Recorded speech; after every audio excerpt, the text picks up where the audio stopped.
আমাদের এখানে রাজনীতি বলতে যেটার বিকাশ হয়েছে সেটা হলো আওয়ামী মডেলের বিকাশ হয়েছে, এবং যেখানে জামাত বলেন, বিএনপি বলেন, অন্যান্য দল বলেন, এগুলো আওয়ামী রিয়েকশনের রাজনীতি করতে করতে এরা নিজেদের রাজনীতি বিকাশের সুযোগই পায়নি। সবাই একটা ছোট ছোট আওয়ামী লীগ আকারে বিকশিত হয়েছে, তাই না? তো ফলে আপনার আওয়ামী মডেলের বাইরে যাওয়ার জন্যই তো এই কথা বলতেছি আমরা।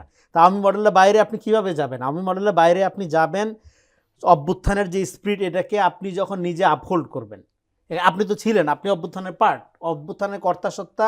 হ্যাঁ, দেখেন জেনজি ঘটনাটা কি ঘটাইছে। জেনজি হইল তার বাপদাদার ইতিহাস 71-90 থেকে আইসা সে তার নিজের ইতিহাস ক্লেম করছে, সেটা সে করবে না?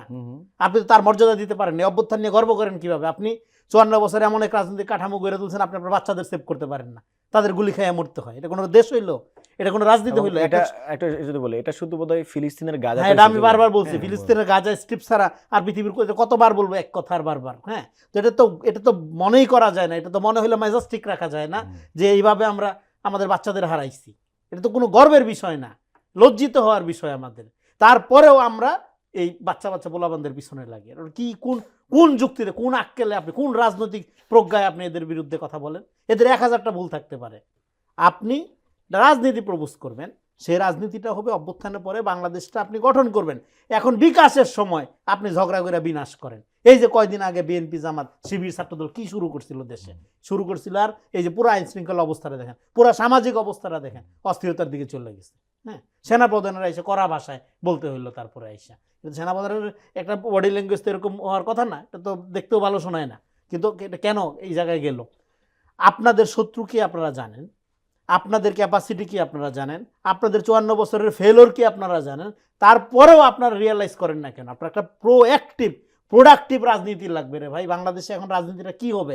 এখন রাজনীতিটা হবে যেটা আমরা বলি ফিলেন্থ্রপি অ্যাস পলিটিক্স। এই রাজনীতি করতে হবে। রাজনীতি অ্যাস ফিলেন্থ্রপি এরকম না যে আপনি নেতা হবেন, তারপরে 200 কোটি টাকার প্রজেক্ট নেবেন, 2000 কোটি টাকা চুরি করবেন, 10 টাকার উন্নয়ন করবেন বা 10,000 টাকার উন্নয়ন করবেন। নো, আপনি রাইট নাও খালি হাতে এখন নেমে যাবেন, এখন জনগণের পাশে থাকবেন। হ্যাঁ, এই আপনার রাজনীতি দেখেন। আমাদের রাষ্ট্রটা কি? আমাদের রাষ্ট্রটার মানুষের মনোভঙ্গি কি রাষ্ট্রটার প্রতি? যে এটা একটা এমন একটা সিন্ডিকেট যেখানে সাথে জড়িত থাকলে আমার ভাগ্য অর্থনৈতিকভাবে উন্নতি হবে। এই জায়গা থেকে আপনার তো রাষ্ট্রটাকে মুক্ত করতে হবে। আপনার এই রাষ্ট্রটা তো জনবান্ধব না, এই রাষ্ট্রটা সিন্ডিকেটেড। সরকারি চাকরিজীবী যারা, তারা রাজিদের বোয়াল মাছ মনে করে সব চাবাইয়া খাবে, তারা গিল্লা খাবে। হ্যাঁ, এইবার যারা টেন্ডার করে তারা মনে করে আচ্ছা সেই আসল কাজটা করবে। হ্যাঁ, এই রাষ্ট্র এটা সেই রাষ্ট্রের আশেপাশে যাবে এবং টাকা কামাই নেবে। এটা তো হওয়ার কথা ছিল না। রাষ্ট্র, বাংলাদেশ একটা গরিব দেশ, তার অফিসের অবস্থা দেখেন, এত চকচকা তকতকা থাকবে কেন? যে দেশের মানুষ এখনো ঠিক মতো খাবার খাইতে পারে না, মানে কি খাবারে সে তার নিউট্রিশন কম্প্রোমাইজ করে প্লেটে। হ্যাঁ, মাছ মাংস ঠিক মতো খাইতে পারে না, হয়তো সে পেট মানে আপনার ডাল ভাত খেয়ে পেট ভরে। হ্যাঁ, সেখানে প্রপার নিউট্রিশন নাই, সেখানে এত চকচকা তকতকা অফিস দরকার কি আপনার? এত বাহাদুরি কোথা থেকে আসে? হ্যাঁ, মানুষের তো কোনো মর্যাদা নেই এই দেশে।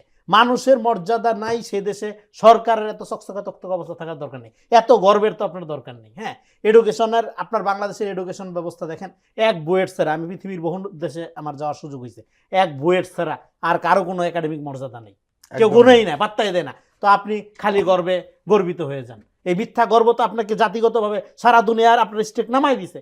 আপনার ডক্টর ইউনুস ছাড়া নাই কিছু আপনার গ্লোবালি আপনার নিজেকে রিপ্রেজেন্ট করার মতো। সায়েন্সে 2-4টা লোক আছে তাও। হ্যাঁ, আপনার সোশ্যাল ফ্যাকাল্টিতে তো নাই আপনার। তো সেই রকম একটা দেশ, এত বড় কমিউনিটির দেশ। হ্যাঁ, আপনি ইন্ডিয়া, পাকিস্তান, বা নেপালের দিকে তাকান।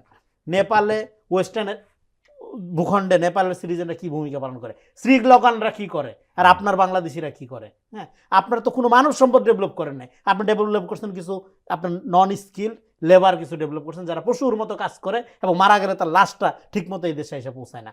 আপনি বাংলাদেশে মানুষের তো কোনো মর্যাদা নাই। মানুষের মর্যাদা থাকলে আমরা দেখেন একটা দেশ কতখানি সভ্য, এটা আপনি বুঝবেন কিভাবে জানেন? শিশু এবং নারীদের প্রতি সেই সমাজ কিভাবে আচরণ করে। এখানে নারীদের অবস্থা দেখেন, শিশুদের অবস্থা দেখেন।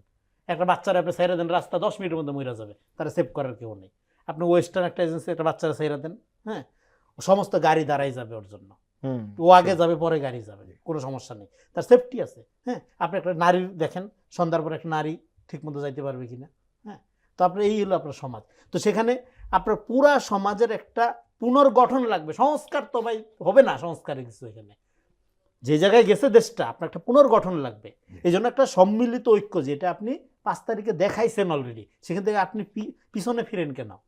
সেইটাতে আপনি অটুট থাকেন এবং দেশ গঠন হবে কিভাবে? এর আগে যেটা বলছিলাম, খালি আপনি আওয়ামী লীগকে রিট করেন এবং আওয়ামী লীগ যা করছে তার উল্টাটা করেন, এবং দেশ সংস্কারের আসল কাজটা কি, যেটা একটু আগে আপনি প্রশ্ন করলেন, আপনি আওয়ামী লীগের বিচার করেন, বিচারটা টপ টু বটম করেন, মানে সেক্টর ধরে ধরে করেন, একদম door to door, road to road করেন, দেশ সংস্কার হয়ে যাবে, আর কিচ্ছু লাগবে না।